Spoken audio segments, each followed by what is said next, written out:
Welcome to the Mythic Mic Podcast. Now, here are your hosts. All right. Hello, everyone. Welcome to the Mythic Mic Podcast. I am here today with a wonderful Serra Swift, and I am Sara Santillan. Hello. Bethany, would you like to introduce yourself? Hey everyone, I'm Bethany, co-host of Mythic Mic with Sara. Yeah. Hi, and I'm Serra Swift. It's so wonderful to have you here. Thank you so much for coming to this interview. We're thrilled to have you, and I have your beautiful book right here. Yay! Thank you so much for having me. I'm so excited. So everybody, look at this cover. First of all, it's amazing. Isn't it gorgeous? I know, right? I'm not joking. That's what drew it to me. I saw it and I was like, I want that immediately because the cover was just amazing. And it's so mysterious. Like it says so much. I really feel like I won the cover lottery. It is so gorgeous. I cried when I first saw it. Amazing. So tell us a bit about yourself, like where you grew up and what you love to do besides writing. So reading has always been kind of my thing. I'm like the book kid, you know? So I grew up here in Southern California. I lived for a little bit in the Pacific Northwest, but most of my life is SoCal. And yeah, I was a huge nerd as a kid and always reading something, always getting obsessed with stuff. And yeah, so it naturally turned into writing pretty early on. Yeah. I relate to the nerd, like my whole anime, Pokemon, Yu-Gi-Oh! Yes. Whole life, so I get it. I love it. Can you take us back to the beginning? Like, what first inspired you to become a writer, and how, like, you were like, "Oh, I want to pursue this seriously." So for me, it was a lot of just being so obsessed with reading and all these fantastical worlds. I've been reading fantasy since I was really little. The two authors that inspired me the most to actually try to write my own stuff are, I don't know if I know how to say his name right, but it's Brian Jakes, I think. He did the Redwall books, which are like middle grade. They're like mice and they're warriors. I know what you're Like, yes, yeah, like the animal warrior ones. Yeah. So I loved those, and I especially loved how he wrote about food and family and friendship and stuff. So he was a huge inspiration. And then the other one is, her name is Sherwood Smith. I came across, she has this trilogy of books about a character named Wren. I think the first one's called Wren to the Rescue. Again, they're like middle grade. And I came across them in the library as a kid and just obsessed. Like, oh my God. So those two things were like, you know, immersed me so much, and then it made me want to try to write my own stuff. So a lot of fanfic as a kid. Fanfic is where we all start. Yes, exactly. It's important. So what challenges did you face early on in your writing journey, and how did you overcome them? So I would say the biggest challenge for me, like, I've always been decent at constructing a sentence. Like, my writing itself has always been like pretty good, I guess. But learning that storytelling is a completely different skill set than actually writing was a huge hurdle that I had to figure out. And like, not that long ago is when I finally figured it out. And I think that's why I ended up getting published. So It all clicked. It all came into place. exactly.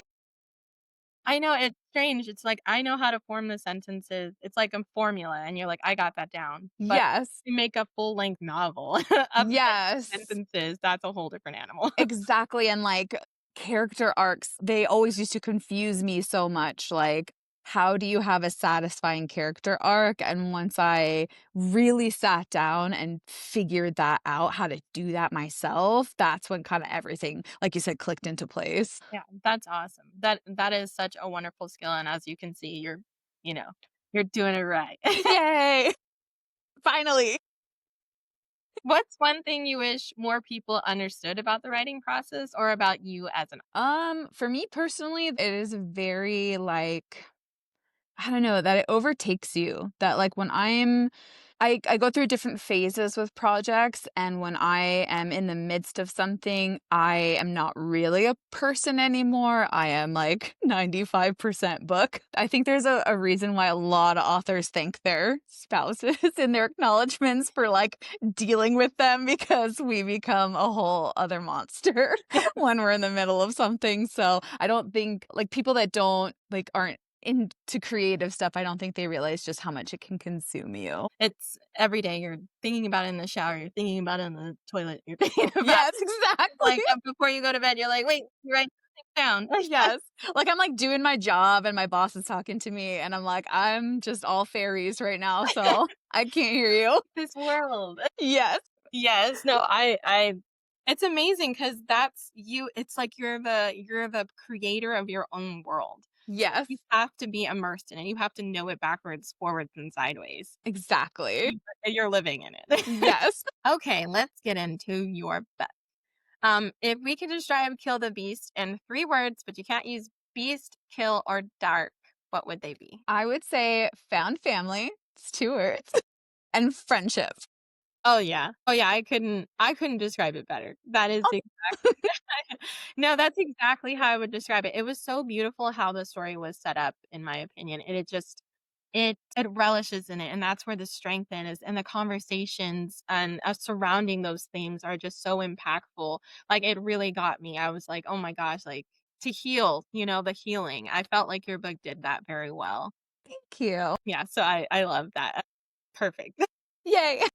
What inspired you to start writing this particular story? Was there like a single moment or a spark? So the idea came to me in a dream, Oh, which I know like sounds insane, but I woke up and I don't want to spoil anything. So I won't say exactly what the scene was, but it was one scene in my dream and I woke up and I had Alderic's entire character arc. And I was like, I need to figure out how to make this a story because it was complete and vague at the same time, if that makes any sense at all, because dreams are sort of weird. yeah. But yeah, so then I was working on something at the time and sort of dropped everything to try to figure out how do I write this book because this feels like something that needs to happen. So I Yeah. just kind of went from there.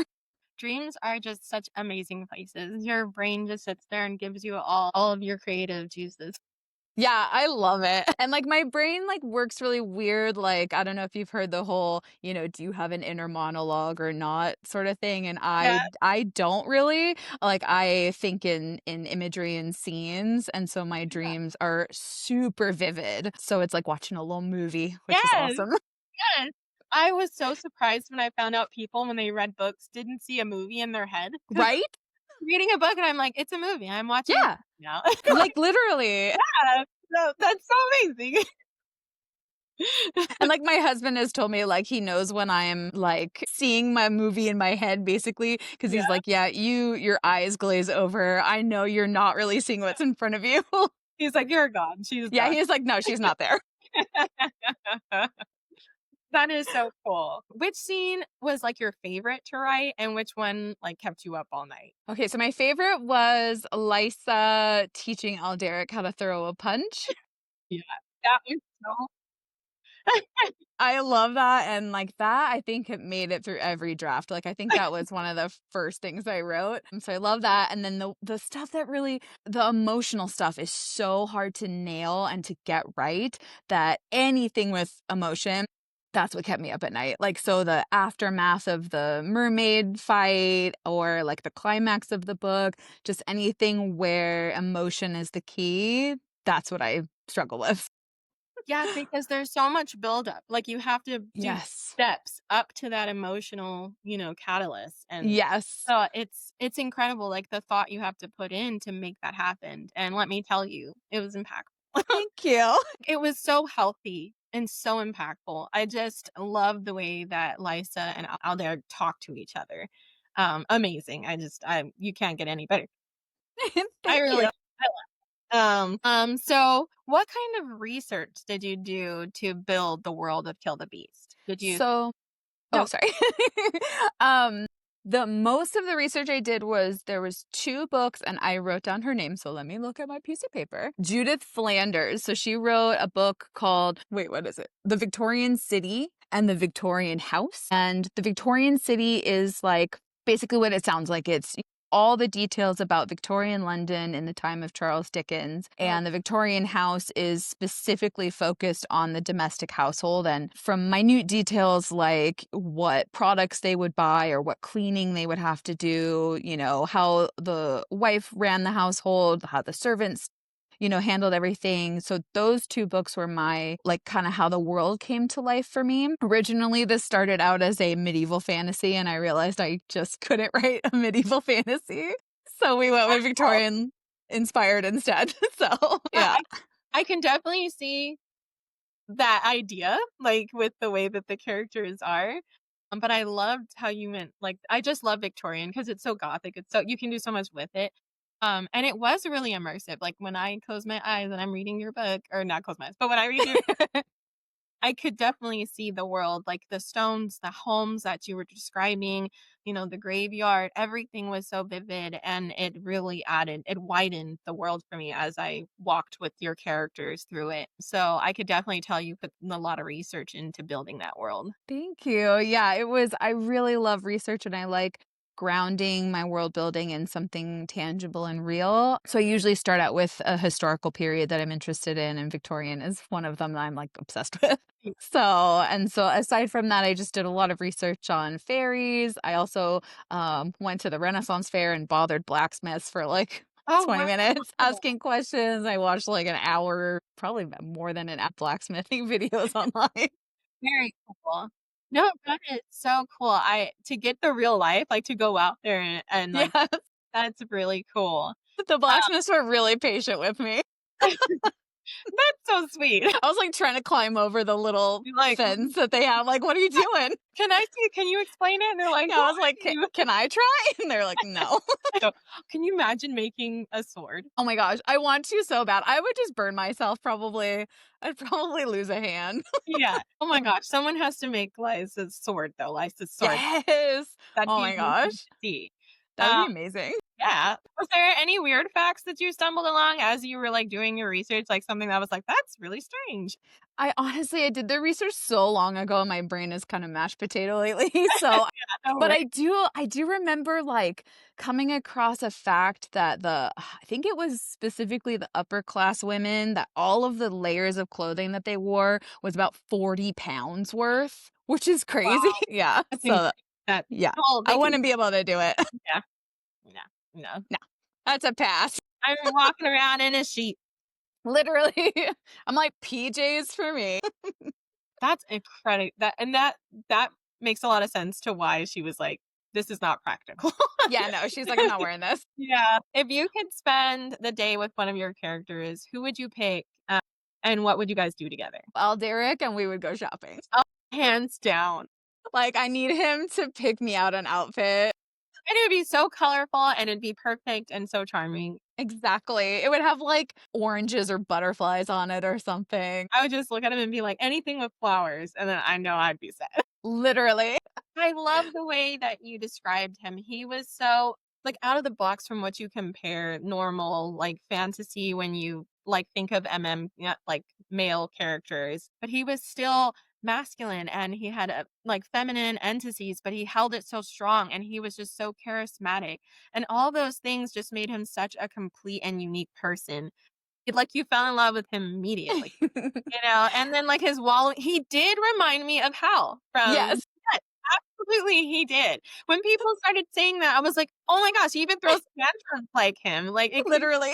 Yeah, it couldn't have been any better of a comparison. So when I first was writing, first of all, the book started out as his point of view. And then eventually I was Lyssa changes the most throughout the book. So I realized that it had to be her story. But yeah, so when I first started writing, have you seen Our Flag Means Death? It's a pirate show. Okay, so he's very Steed Bonnet. That's as I was writing him, I was I think one of my beta readers told me he's very steed coded. I'm oh my gosh, he is steed coded. So that's how I originally pitched the book when we were sending it out on submission to editors was Our Flag Means Death plus The Witcher. It's been The Witcher the whole time. Yeah. But yeah, and then I think it was my editor who was like, "No, this is Howl." I'm like, "Oh, Yeah. it is Howl." Because they're pretty similar, you know? They like Yeah. some fine fabric and Yeah.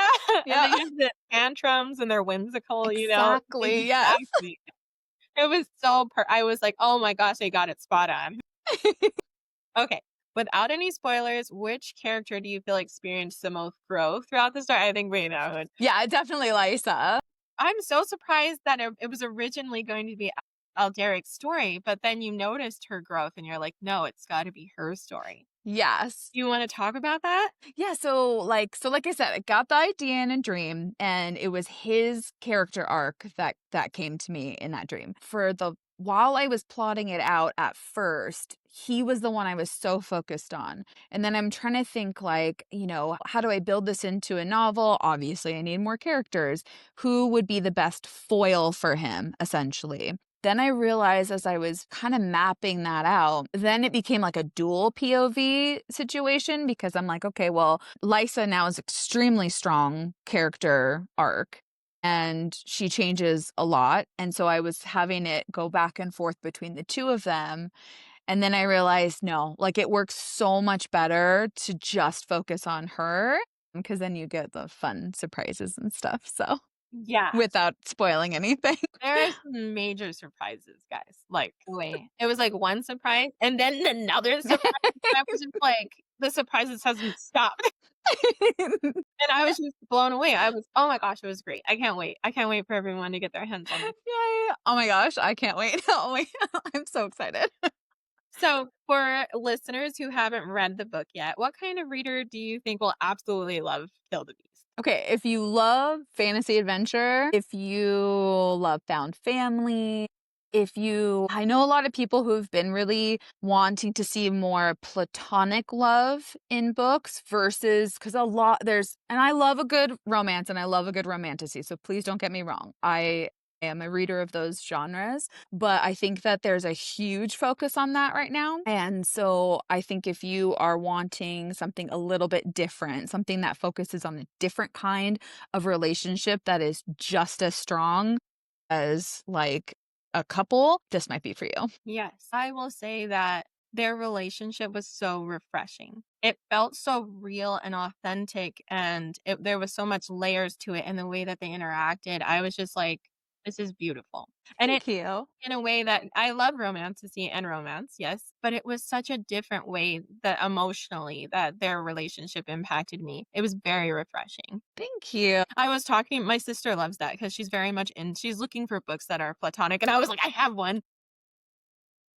That's it. Yeah, like I feel like, because I think a lot of people are, yeah, either that's not their thing, they are not interested in books with romance, or they're just a little bit burned out. They want something a little bit different. And so, Yeah. I think that's, yeah, because I, when I start writing, usually it starts out as romance because everybody likes a little romance, right? Yeah. But yeah, as I was writing it, I was like, they're not romantically inclined. And then they just came off as such friends. And I'm like, okay, I want to explore this more. Yeah.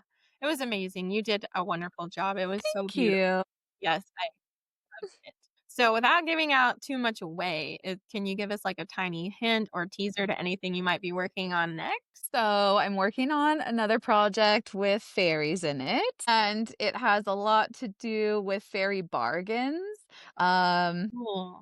yeah, and the fairies play a lot bigger role. Oh, So, cool. because in Kill the Beast, it's Yeah. kind of like fairies were a thing of the past and they're dealing Yeah. with the consequences.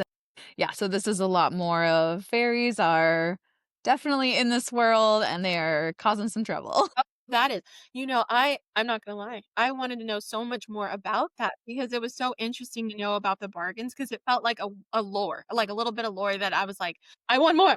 Yeah. Well, you I'm so excited. I cannot wait. I can't wait. Yay. Okay, so we're gonna do a fun lightning round.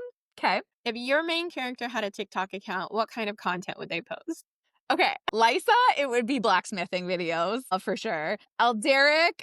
Okay, I was thinking about this. And Alderic, At first I was like, oh, fashion. I'm like, no, he would have a thrift store finds. Like he would go and he would like do his thrift store hauls or like those crazy, have you seen those like restocking videos where they just buy way too much stuff? That would be what he does.